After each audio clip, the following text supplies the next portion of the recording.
What is luck? बताइए जी, क्या लगता है आपको, क्या है लक, क्या होता है? For me, luck is illusion. Yeah.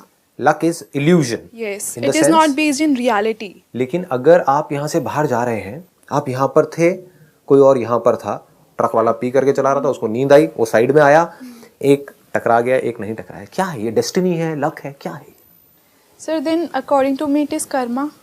आप ये कह रहे हो कि जो टकरा गया, जिससे वो जो ट्रक टकराया, उसने कुछ बुरे कर्म किए होंगे पिछले जन्मों में, जिस वजह से वो ट्रक आकर के उसने टकराया। That पिछले जन्म, but maybe in this जन्म only for due to it. इस जन्म में उसने कुछ बुरे कर्म किए थे, जिस वजह से वो ट्रक आकर के उससे टकराया, और इसने कुछ अच्छे कर्म किए थे, यानी इसका कोई पुण्य कर्मों का भंडार कहीं पर स्टोर्ड था, कहीं पर कुछ पड़ा हुआ था, जिस वजह से ये बच गई। इसके पाप कर्म बहुत ज्यादा थे, जिस वजह से ये बेचारी मारी गई। तो जिसके साथ भी कुछ गलत होता है, इसका मतलब उसके अपने बुरे कर्म हैं।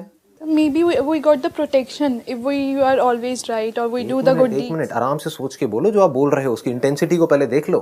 अभी मैंने एक्सीडेंट की बात करी है, यहाँ पे एक्सीडेंट को हटा दो, रेप लगा दो। आप बोलो, जिसके साथ ये हुआ, दो फीमेल साथ में जा रही थी, एक के साथ हुआ, एक के साथ नहीं हुआ। आप ये कह रहे हो जिसके साथ ये हुआ उसके अपने कुछ बुरे कर्म थे, वो तो जब से पैदा हुई है इतनी इनोसेंट है, फिर भी उसके साथ में इतना बुरा हो गया जिसकी कोई हद नहीं है। तो आप ये कह रहे हो उसके अपने कर्मों की वजह से हुआ। So can we relate it to destiny then? That is what I am saying. Are you linking it to destiny? Are we saying it is because of destiny? कि उसकी डेस्टिनी खराब थी, यही हम कह रहे हैं ना? It's not खराब थी. हाँ। Maybe that time was not good for that person. That time was not good for that particular person. Yeah, right. Okay, please have a seat. Yeah. Let's give a big hand for her. हम ये word use कर रहे हैं, हम Karma word use कर रहे हैं, हमको ये नहीं पता लॉ ऑफ कर्मा क्या है। हम डेस्टिनी वर्ड यूज कर रहे हैं, we don't know what destiny is. हम लक यूज कर रहे हैं, but we don't know what luck is. और जब हमें नहीं पता होता है तो कोई भी हमें मिसगाइड कर सकता है, कोई भी हमें बेवकूफ बना सकता है। अगर आपके साथ कुछ गलत हो रहा होगा तो आप कमजोर पड़ गए ना, कोई भी आपकी उस कमजोरी का फायदा उठा सकता है। आपके साथ कुछ गलत हो रहा है और आपको समझ नहीं आ रहा है मेरे साथ गलत क्यों हो रहा है, और एक के बाद एक होता ही चला जा रहा है, तो कोई बंदा आकर के कहेगा चल बेटा ये अंगूठी पहन ले, जो उसने आपको चेपी 50,000 रुपए की या 1 लाख रुपए की और पीछे से खरीदी 10,000 रुपए की, 20,000 रुपए की, तो उसका तो लक अच्छा हो गया, आपका होगा या नहीं होगा पता नहीं। तो ये अंगूठी उसके लिए तो लकी है, आपके लिए पता नहीं क्या है। We need to reach to the reality of luck और डेस्टिनी और कर्मा। रियलिटी मतलब वो जिसपे कोई दुनिया की ताकत क्वेश्चन मार्क नहीं लगा सकती, कोई भी बंदा जिसका दिमाग खुला हुआ है। So for me, definition of luck was different, but you said once that it's all about vision, right? the way you see it. If you see the different aspect, your luck is good, and you see if it in the other aspect, your luck is bad. इसको simple way में बोला जाए, जो आप कह रहे हो, it is about our own interpretation of what happened, that is luck. दो अलग अलग एस्पेक्ट्स हैं इसके, हम एक एक करके दोनों को टच करेंगे। पहला ये है कुछ हुआ, तो पहले हमको ये समझना है कि वो होता क्यों है। एक लड़का लड़की आपस में मिल गए, तो क्या कहीं दूर आसमान में किसी ने उनकी जोड़ी बनाई थी? Was it meant to happen? फिर वो अलग हो गए, तो was it meant to happen? क्या किसी ने डिवोर्स भी लिखा था? अगर मिलना लिखा था तो डिवोर्स भी लिखा था। आप ये नहीं कह सकते मिलना तो लिखा था, डिवोर्स नहीं लिखा था। तो क्या कहीं किसी ने कुछ लिखा हुआ है जिसकी वजह से कोई इवेंट होता है? कुछ भी होता है, क्यों होता है? That is one aspect. Number 2, जो होता है उसको हम कैसे इंटरप्रेट करते हैं, उसकी वजह से हमें खुशी होती है या उसकी वजह से दुख होता है। एक ही इवेंट को दो लोग अलग अलग तरह से इंटरप्रेट करते हैं, एक खुश हो रहा होता है, एक दुखी हो रहा होता है। ब्रेकअप हुआ, दोनों के लिए हुआ, लड़के के लिए भी और लड़की के लिए भी। लड़की पार्टी कर रही है, ब्रेकअप सॉन्ग पे डांस कर रही है, लड़का देवदास बन चुका है। तो हुआ तो एक ही चीज। क्लियर है ना? मैं बड़े आराम आराम से आगे बढ़ूंगा, क्योंकि मेरे पिछले कुछ सेशंस में क्या हो रहा है कि मैं बोल देता हूं अपने फ्लो में, और लोग पकड़ नहीं पाते हैं चीजों को। तो 1-2 बंदों के कमेंट्स मेरे पास में आए कि संदीप महेश्वरी की बात सिर्फ संदीप महेश्वरी ही समझ सकता है।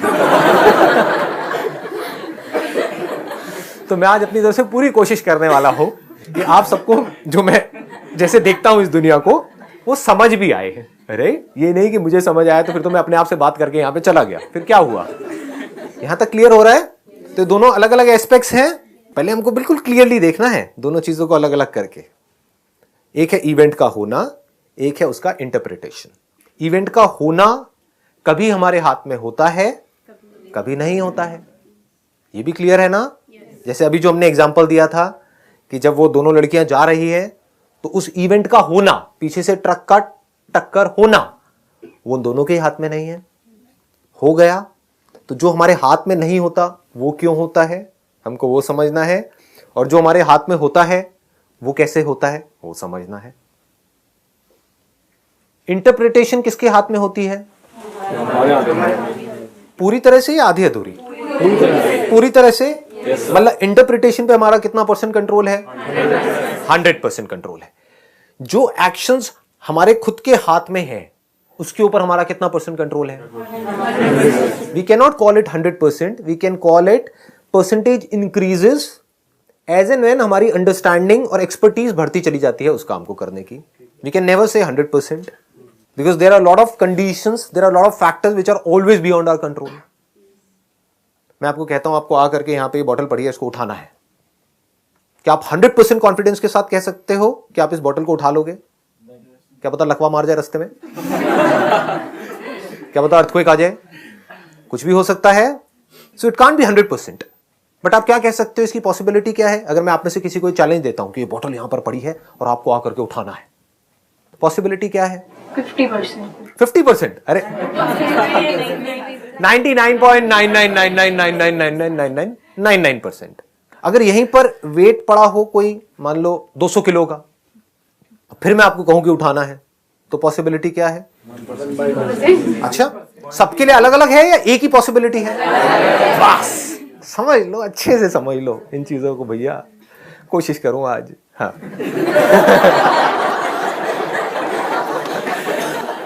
पिछले सेशन में हुआ था, एक लड़की बैठी हुई थी, वो कहती सर मेरे को जो आप बोलते हो ना समझ कुछ नहीं आता है, बट मैं तो देखने में बड़ा अच्छा लगता है, तो मैं देखती रहती हूँ। कोई नहीं, जिसको जिसमें खुशी मिले बढ़िया है जी। किसी के तो हम काम आ रहे हैं। My duty is my duty. हाँ, यहां तक क्लियर है? बताइए प्लीज, इनको माइक दे दीजिए। Luck is nothing. Luck is depend on myself and hard work. Hard work कहां काम आता है? इंटरप्रेट करने में चीजों को या काम को करने में? वर्क को करने में। It should be very clear. Interpret करने में क्या काम आता है? जो भी आपके साथ इवेंट्स हो रहे हैं, जो भी कुछ हो रहा है, उसको सही तरह से इंटरप्रेट करना, मतलब जैसे हुआ वैसे ही इंटरप्रेट करना। एक है हुआ कुछ और है, उसको आप किसी और ही तरह से इंटरप्रेट कर रहे हो। बीमारी कुछ और है, उसको इंटरप्रेट क्या कर रहे हो कि किसी ने मेरे ऊपर टोना टोटका कर दिया है। आपको करना क्या है? अपने कुछ टेस्ट कराने हैं, उस बीमारी के कॉज को ढूंढना है, उसकी जो मेडिसिन है वो खानी है, तो उसके जो इफेक्ट्स हो रहे हैं वो बंद हो जाएंगे। क्लियर है ना? हाँ, लेकिन हम क्या कर रहे हैं कि नहीं ये क्या हो गया है मेरे साथ में, ये वो, डॉक्टर के नहीं जाएंगे, झाड़ा लगवाने जाएंगे, या उधर मत्था टेकने जाएंगे, ये करेंगे वो करेंगे, पता नहीं क्या कर रहे हैं, जिसका कोई लेना देना नहीं है वहां से दूर दूर तक। इंटरप्रिटेशन में क्या काम आता है? वहां पर हार्डवर्क काम नहीं आता है। This should be very clear. वहां पर क्या काम आता है? Right understanding based upon reality, यानी कि understanding of that particular situation. Please have a seat. Right understanding किसे कहेंगे? इसे कहेंगे कि आपके साथ में कुछ भी हो रहा है और आपने रट लिया है मेरे किसी सेशन में सुन करके, जो होता अच्छे के लिए होता है, तो कुछ भी हुआ जो होता अच्छे के लिए होता है, जो होता अच्छे के लिए होता है। Is it right interpretation of a situation? समझ लेना अच्छे तरीके से। आप कहीं पार्क में हो, कोई है, कोई बच्चे को आपके सामने किडनैप करके ले आ रहा है, किसी छोटी सी बच्ची को, और वहां पर बैठ करके क्या कह रहे हो? क्योंकि तोते हो ना, रट लिया है जो भी मैंने कहा, जो होता अच्छे के लिए होता है, जो होता अच्छे के लिए, जो होता अच्छे के लिए। हाँ, मेरे को बड़ा अच्छा फील हो रहा है क्योंकि जो होता अच्छे के लिए होता है। उस सिचुएशन की राइट अंडरस्टैंडिंग क्या है? कुछ अच्छा नहीं हो रहा है वहां पे, कुछ बुरा हो रहा है, बहुत बुरा हो रहा है, तो आपको क्या करना है? इमीडिएटली एक्ट करना है। किसी भी सिचुएशन को अंडरस्टैंड करने के लिए किसी भी प्रॉब्लम को समझने के लिए, जो हो रहा है उसको समझने के लिए, जो भी इवेंट्स आपके साथ में हो रहे हैं, चाहे कोई लड़का मिला, चाहे कोई लड़की मिली, हाँ, चाहे कुछ बुरा हुआ, चाहे कुछ अच्छा हुआ, उसको अच्छे से समझने के लिए आपको वहां पर पूरी तरह से होना पड़ेगा। लेकिन हम कहाँ होते हैं? ख्यालों में होते हैं। कितना अच्छा हो रहा है। वो मेरे एक ज्योतिष ने बचपन में बताया था हाथ देख करके कि इस उम्र में तुमको एक ऐसा लड़का मिलेगा जिसके यहाँ पर तिल होगा। मिल गया, अब तो लाइफ सेट है जी। तो पता लगा चोर है एक नंबर का, जिसके यहाँ पे तिल होगा। क्या होगा सोचो, यहाँ पे चोरों के होता है तिल, देखा नहीं है मूवीज में? चोर मिला है और खुश हो रहे हो, यहाँ पे किसके तिल होता है? एनीहाउ, है तो नहीं किसी के। वैसे बिना तिल के भी कुछ लोग शक्ल से चोर ही लग रहे हैं। क्या करें जी, कुदरत का कहर है, भगवान ने शक्ल ही ऐसी दी है। बुरा तो नहीं लग रहा किसी को? सच कड़वा होता है जी। तो आपको एक सिचुएशन को समझने के लिए पूरी तरह से वहां पर होना पड़ेगा, यानी आपको फ्री होना पड़ेगा। जो भी कचरा अंदर भरा हुआ है, जिसके बेस पर आप सोच रहे हो, सारे कचरे से, तभी तो आप देख सकते हो क्या रहा है। एक साइंटिस्ट कैसे देखता है चीजों को, कैसे समझता है? जैसा वो सोच रहा है उसके बेस पर, या जो होता है उसके बेस पर? साइंस किसके बारे में है? जो है उसके बारे में, या जैसा होना चाहिए उसके बारे में? जो है उसके बारे में। लेकिन हम कहां जीते हैं? जो होना चाहिए। दोनों में फर्क है ना? अगर आप वो समझ जाओ तो आपका इंटरप्रिटेशन अच्छा हो जाएगा। विद करेक्ट इंटरप्रिटेशन जो थिंकिंग होगी, that's going to be correct. With correct thinking, action is going to be confident action, spontaneous action, without any confusion, without any conflict. आपको क्लियर पता लग गया है अपनी एक मेडिकल रिपोर्ट के अंदर कि मेरे को यह बीमारी है जिसका यह कॉज है, इस बैक्टीरिया की वजह से वो ये, और उसकी ये दवाई है। वहां पर कोई कंफ्यूजन है कि वो खानी है नहीं खानी है? Immediate result. इस पे जितना आपका कंट्रोल आता चला जाएगा, उतना ही ये जो लक नाम का वर्ड है ये आपकी लाइफ से निकलता चला जाएगा। यानी कि अपने एक्शन पे जितना आपका कंट्रोल होगा। जितने भी ये बात करते हैं ना बैड लक की, कि मेरी किस्मत खराब है, मैंने एक काम किया नहीं चला, दूसरा किया नहीं चला, तीसरा किया नहीं चला, चौथा किया नहीं चला, मैंने 4 तरह के बिजनेस कर दिए, चारों में फेल हो गया, तो मेरी किस्मत खराब है। ऐसी बोलती है दुनिया।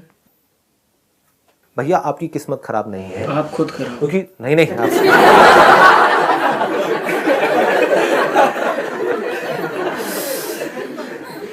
देखो, ये जो एक के बाद एक आपने बिजनेस किए, उनको चलाने के लिए कितने तरह के अंधविश्वास किए, उसका बिजनेस से क्या कनेक्शन था? हो सकता है पहली बार जब आपने बिजनेस किया तो कोई गलती करी जिसकी वजह से वो बिजनेस नहीं चला, क्योंकि वही बिजनेस और भी लोग कर रहे थे, उनका चल रहा था। आपके साथ साथ में और भी बहुत लोगों ने शुरू किया, आपसे कम पैसे में किया, उनका चल गया, आपका नहीं चला। तो इसका मतलब आपने कोई गलती करी, इसमें डाउट क्या है? कोई काम नहीं चला, क्यों नहीं चला? उस काम को आपने ठीक से नहीं किया और आप फेल हो गए।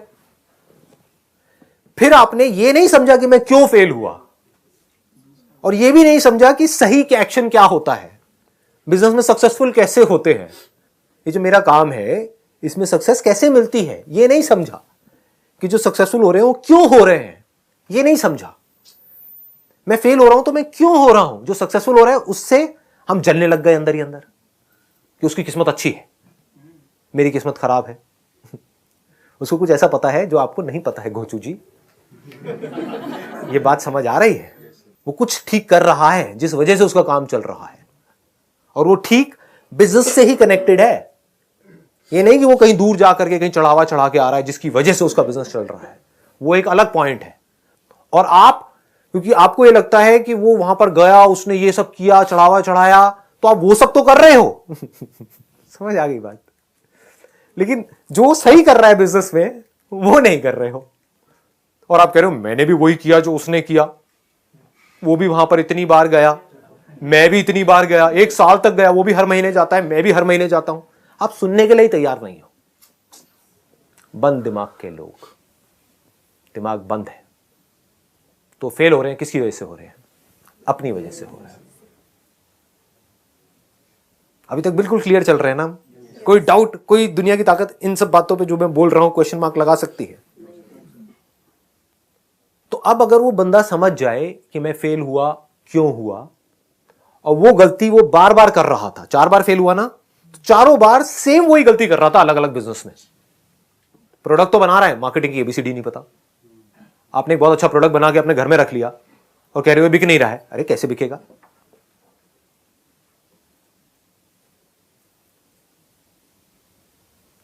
अजीब से आइडियाज आ जाते हैं, पता नहीं क्या है। बोल देता हूं, चलो खुराफाती दिमाग है कोई।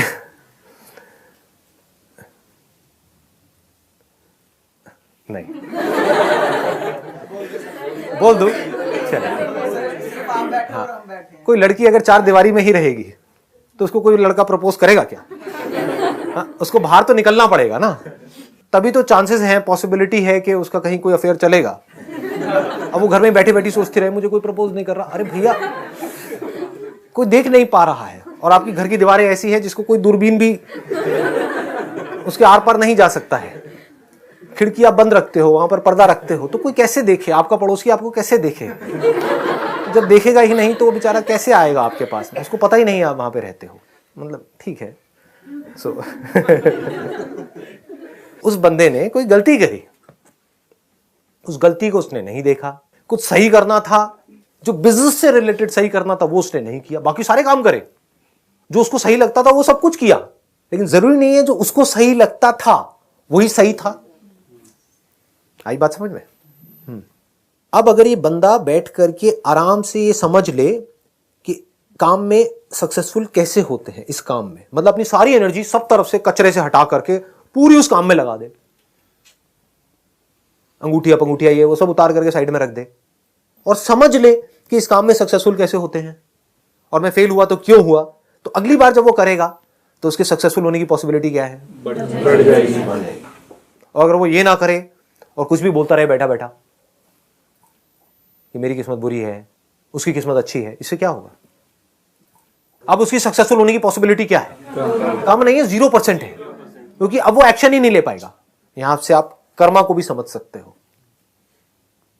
जो कर्मा है, लॉ ऑफ कर्मा है, वो कैसे काम करता है, समझ आ रहा है? कुछ चीजें ऐसी हैं जो हमारे कंट्रोल में हैं।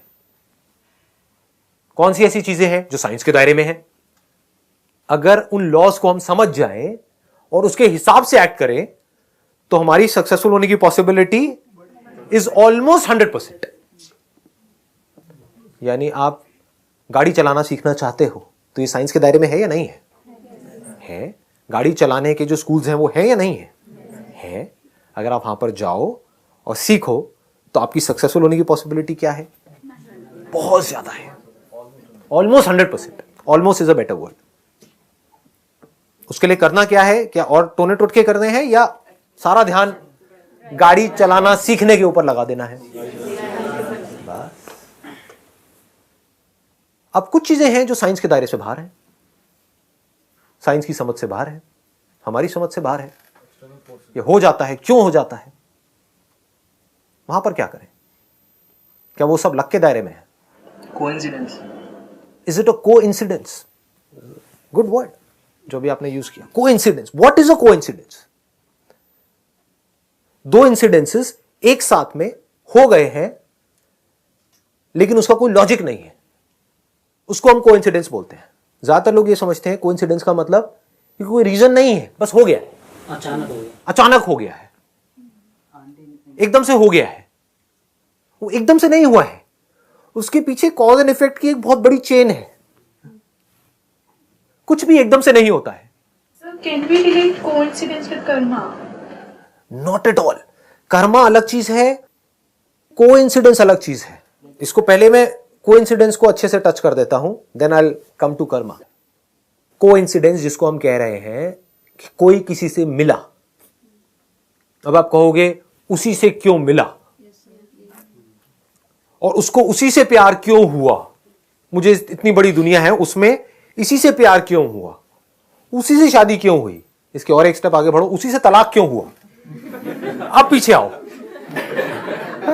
हम गलत चलते हैं, हम यहां से वहां भाग रहे हैं, अब पीछे भागो, अब आपको समझ आ जाएगा। पहला सवाल, उसी से आपका तलाक क्यों हुआ?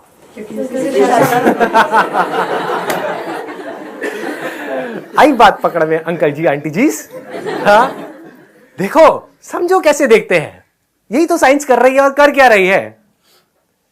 एक इफेक्ट है, उसका कॉज देखा जाता है, पीछे जाकर के कॉज देखा जाता है। कॉज फ्यूचर में नहीं होता है, पास्ट में होता है। क्या वो जो डिवोर्स हुआ वो लक की वजह से हुआ या इस वजह से हुआ कि आपकी शादी हुई? हाँ, तो अब इसमें लक कहां है, डेस्टिनी कहां है? आपने खुद करी शादी या जबरदस्ती आपकी करवा दी गई? चलो, दोनों चीजें हो सकती हैं। अगर खुद करी और पूरी तरह से खुद करी तो पूरी रिस्पॉन्सिबिलिटी किसकी? इस डिसीजन की, आपकी खुद की। ये कर्मा है। बात पकड़ में आई? ये आपके ही कर्म का फल है। आपने शादी करी, उसकी वजह से आपको डिवोर्स मिला। कनेक्ट हो गया? इसमें एक मिनट रुको, अब इसमें कोई कंफ्यूजन है? इसमें कोई दुनिया की ताकत चैलेंज कर सकती है? क्या ये फाइनल डिसीजन आपका था या नहीं था? हां, अगर आपको आंख बंद करके ऐसी जबरदस्ती किसी की करा दी और फिर वो बात एक अलग है, बट आपने खुद चूज किया। ये जो चॉइस है यही तो कर्म है। तो इस कर्म का आपको फल मिल रहा है जो है डिवोर्स, जिसकी वजह से दुख हो रहा है। इसमें क्या कंफ्यूजन है? दूसरी तरफ से बहुत सारी चीजें होती है हमारी लाइफ में जिसमें या तो हमारा कोई डिसीजन ही नहीं होता है, कोई चॉइस ही नहीं होती है, हो जाता है। जैसे बीमार हो जाते हैं, आप जान करके नहीं हुए, कोई ऐसी बीमारी हो गई जो खाने पीने से नहीं हुई, बिकॉज ऑफ मान लो इतना पॉल्यूटेड एनवायरमेंट है, तो कुछ ऐसी बीमारियां आपको लग गई जो आपने जानबूझ करके नहीं लगाई। ये जो शादी की बीमारी थी तो आपने खुद लगाई, या तो इस बीमारी के घर में गए या बीमारी को अपने घर में ले आए, व्हाटएवर। तो मैं ज्यादा तो नहीं बोल गया, मैं अभी शादी से एनी हाउ, नहीं तुम्हारे लिए नहीं है, मेरी बीवी देखती है कई बार। हाँ, तुम्हारे लिए नहीं है, इन सबके लिए है। हाँ, डर के चलना पड़ता है। हाँ। कहीं कहानी मेरी बन जाए। डिवोर्स क्यों हुआ संदीप महेश्वर? इस सेशन की वजह से। What is luck? यही है लक। हाँ, एनी हाउ, अब हम एक एक करके कॉज को ट्रेस कर रहे थे। यहां से हम पीछे आए थे, डिवोर्स हुआ क्योंकि शादी हुई। शादी क्यों हुई? पीछे आओ। क्योंकि मिले। हाँ चलो, प्यार हुआ। I think that is a better word. प्यार हुआ, इकरार हुआ। हाँ, ये प्यार भी बड़े सही तरीके से लोग यूज करते हैं। प्यार क्यों हुआ? उसका कॉज क्या था? मिले। तो मिले तो आप और भी बहुतों से, औरों से प्यार क्यों नहीं हुआ? उसी से क्यों हुआ? यहां पे जाकर के लोग अटक जाते हैं। बट अगर आप देख पाओ तो मजा आएगा, क्योंकि दोनों एक दूसरे की तरफ अट्रैक्ट हुए। तो जो मुझे चाहिए था वो उसमें था। एक दूसरे डिजायर पूरा कर रहे थे ना, तो वही करेक्शन। बिल्कुल सही बात है जी। कुछ ऐसा था जो इसको यहां से मिल रहा था उससे, और इसको उससे मिल रहा था, और वो था जो दोनों को चाहिए था। वो डिजायर्स कहां से आए? उसका कॉज क्या है? अगर आप एक अफ्रीकन कंट्री में पले बड़े हो, एक लड़की हो अफ्रीकन कंट्री में पले बड़े हो, और एकदम से आपके सामने कोई 8 फुट का निग्रो आ जाता है, तो आपका पहला रिएक्शन क्या होगा? Oh shit. हाँ, नहीं, ये है आपका, बिल्कुल सही। मतलब आपका रिएक्शन क्या होगा अगर आप एक इंडियन हो तो? क्योंकि ऐसी मूवीज देख करके तो बड़े नहीं हुए, अबे ये क्या हो गया। चाहे वो बेचारा वहां पर बड़े इनोसेंटली खड़ा हुआ है, लेकिन आप देखते हैं क्या बोल रहे, ओह शिट, ये क्या हो गया। मतलब आपका पहला रिएक्शन होगा डर का। क्लियर है? ये कॉन्शियसली हो रहा है कि अपने आप ही हो रहा है? अपने आप हो रहा है। देखते ही डर लग गया है, आपने डर क्रिएट नहीं किया है, जो अंदर इंफॉर्मेशन पड़ी हुई है उसकी वजह से डर लग गया। दूसरी तरफ से आपका फेवरेट एक्टर कौन है? बताओ जी, कोई लड़की बताओ। ऋतिक है। ऋतिक जैसा कोई बंदा आपके सामने हो, उसकी तरफ आपका पहला रिएक्शन क्या होगा? डर का होगा। वाह, ओह माय गॉड। क्या होगा इसके बाद में? बहुत सारी इमेजिनेशन क्रिएट हो जाएगी। सब आप कर रहे हो, अपने आप ही हो रहा है, हो रहा है। इस गलतफहमी से बाहर आ जाना कि आप कर रहे हो। बेस्ड अपॉन जैसी आपकी प्रोग्रामिंग है, जैसी आपकी कंडीशनिंग है, जैसी आपकी अपब्रिंगिंग है, जिस कंट्री में आप पले बड़े हो, जिस तरह की मूवीज देख करके बड़े हुए हो, ऋतिक की मूवीज देख करके बड़े हुए हो ना, तो आपके अंदर इस तरह के इमोशंस ट्रिगर हो जाएंगे उस बंदे को देख करके। अब जो लड़के हैं उनकी फेवरेट एक्ट्रेस कौन है? कैटरीना। कैटरीना, अरे कोई डाउट ही नहीं है। हाँ। अब अगर सामने से ये जो लड़की ऋतिक ऋतिक ऋतिक ऋतिक कर रही है और लड़के के माइंड में कैटरीना कैटरीना घूम रही है, तो वो लड़की कुछ हद तक कैटरीना से मिलती जुलती है और लड़का ऋतिक से मिलता जुलता है। तो अब इन दोनों के बीच में क्या होगा? क्या? Bang bang.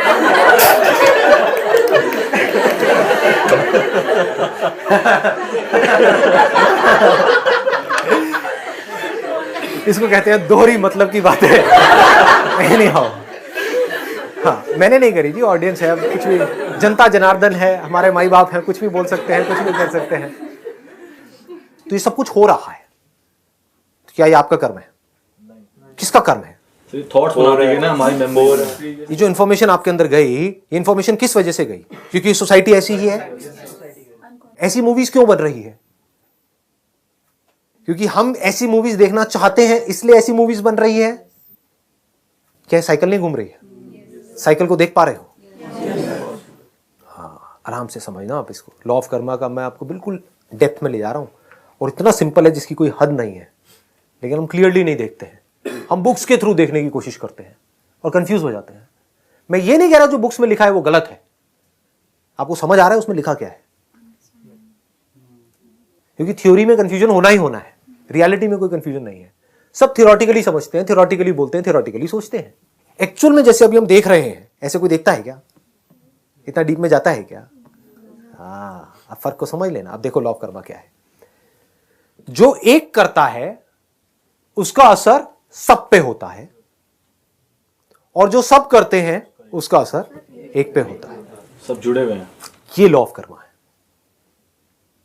जुड़े पड़े हैं। अब आपको यहां पर जो मैंने शुरू में आपको एक एग्जांपल दिया था, दैट वाज ऑफ कोई फीमेल है, उसका एक्सीडेंट हो गया या रेप हो गया, क्यों हुआ? अब आप इसका ब्लेम किस पे डालोगे? एक बात पक्की है, जिसके साथ ये हुआ उसके ऊपर नहीं डाल सकते। तो ये किसके कर्मों का फल है? उसको फल तो भुगतना पड़ रहा है ना। हम सबके कर्मों का फल है जो उस एक को भुगतना पड़ रहा है। लेकिन सब नाम की चीज कहां है? एक एक से ही तो सब बनते हैं। ये नहीं आई बात पकड़ में, क्योंकि अगर सबको आप एक इल्यूजन की तरह देखोगे तो आप कहोगे जो सब कर रहे हैं वो कर रहे हैं। सब कहां है? दिखाओ मुझे सब कहां है। एक एक को मिला करके सब बन जाते हैं। तो हर आदमी क्या करता है? अपनी रिस्पॉन्सिबिलिटी उठा करके किसी और पे डाल देता है। यही तो हो रहा है। जबकि इस बात को गहराई से समझ लेना है कि जो मैं कर रहा हूं उसका असर सब पे हो रहा है, चाहे नजर ना आ रहा हो। आप अगर अपने बच्चों को अच्छे से ट्रीट नहीं कर रहे हो, अपने घर में लड़ाई झगड़ा कर रहे हो, तो उसका असर उस बच्चे पे हो रहा है, नहीं हो रहा है? हो रहा है। वो बच्चा आगे जा करके किसी एक पर्टिकुलर पोजीशन पे बैठेगा तो क्या उसकी थिंकिंग वैसी होगी या नहीं होगी? उसके अंदर गुस्सा होगा या नहीं होगा अपने माँ बाप के लिए? तो क्या वो गुस्सा किसी पे निकलेगा या नहीं निकलेगा? और निकल गया तो हम क्या कहेंगे? इस बच्चे का दोष है। इस बच्चे का नहीं है, हम सबका है। और ये हम सब कहां है? कहीं भी नहीं है, सिर्फ मैं हूं। क्योंकि सबका आप कुछ नहीं कर सकते, अपना सब कुछ कर सकते हो। तो घूम फिर के हम कहां पहुंच गए? खुद पे पहुंच गए। बट रियलिटी यही है, मीठी है कड़वी है जैसी मर्जी है, रियलिटी है। उसके साथ ऐसा क्यों हुआ? उस फीमेल के साथ में करप्शन है। अगर पुलिस अपना काम बिल्कुल ढंग से करे तो ये होना कम हो जाएगा। इसमें कोई डाउट है? मैं ये नहीं कह रहा खत्म हो जाएंगे, कम हो जाएंगे, बहुत कम हो जाएंगे। मां बाप अगर अपना काम ढंग से करें तो बच्चा ऐसा कुछ करेगा ही नहीं। उसके संस्कार सही हो तो वैसा कुछ करेगा ही नहीं। आई बात पकड़ा गए। लेकिन मां बाप पैसा पैसा पैसा पैसा पैसा, क्यों? क्योंकि सब पैसे के पीछे भाग रहे हैं, तो उसके मां बाप भी दोनों पैसे के पीछे भाग रहे हैं और उस बच्चे को छोड़ दिया है। किसके भरोसे? किसी मेड के भरोसे। पालो इसको। और वो बच्चा अकेले में, जिसको प्यार चाहिए बचपन में, उसको प्यार नहीं मिला अपने मां बाप से, तो उसके अंदर फ्रस्ट्रेशन बढ़ गई है और वो गलत कंपनी में चला गया है, गलत लोगों से जाकर के जुड़ गया है। उसकी सोच ही गलत हो गई है, क्योंकि वो बच्चा खुद नहीं बना रहा है अपनी सोच। ये उसका अपना कर्म नहीं है। हम सब ने कुछ गलत किया है। और जब आप देखोगे हम सब नाम की कोई चीज नहीं है तो मैंने गलत किया है। अगर मैं कुछ सही नहीं कर रहा हूं तब भी तो मैं कुछ गलत कर रहा हूं। आ गई बात समझ में? अगर मैं अपने बच्चे की परवरिश ढंग से नहीं कर रहा हूं तो मैं तो गलत कर ही रहा हूं। बस ऐसे हमको समझना होता है। तो कर्मा क्लियर हो गया, एब्सोल्युटली क्लियर। अगर एक वर्ड में बोलूं, जो मैं करने वाला हूं उसका असर सब पे होगा, जो सब करेंगे उसका असर मेरे ऊपर होगा। सब नाम की कोई चीज नहीं है, सिर्फ मैं हूं। मैं अपने एक्शंस को ठीक कर सकता हूं कि मैं सच बोलने से डरूं नहीं। मारते हो गोली मार दो, कोई बात नहीं, but I must not be afraid. I must not give this excuse कि अगर मैंने ये किया तो पता नहीं क्या हो जाएगा। हो जाएगा, हो जाए। This should be very clear. तो अगर मैं इस तरह से एक्ट कर रहा हूं तो मैं सबके लिए एक्ट कर रहा हूं, सिर्फ अपने लिए नहीं कर रहा हूं। अगर इस तरह से आप देख पाओ और आपकी विजन बड़ी है तो एक एक बंदे में दम है, एक एक बंदे में, कि उस पूरी दुनिया की डायरेक्शन चेंज कर सकता है। एकदम से नहीं होगी, it will take time, but you need to have that vision. It will take 20 years, 30 years, 50 years, 100 years, but एक बंदा भी अगर सही से एक्ट करने लग जाए तो उसका इंपैक्ट कितना बड़ा होगा आने वाले 50 साल बाद, वो 50 साल बाद ही समझ आएगा। अभी नहीं आएगा। Wish you all the very best. चलिए।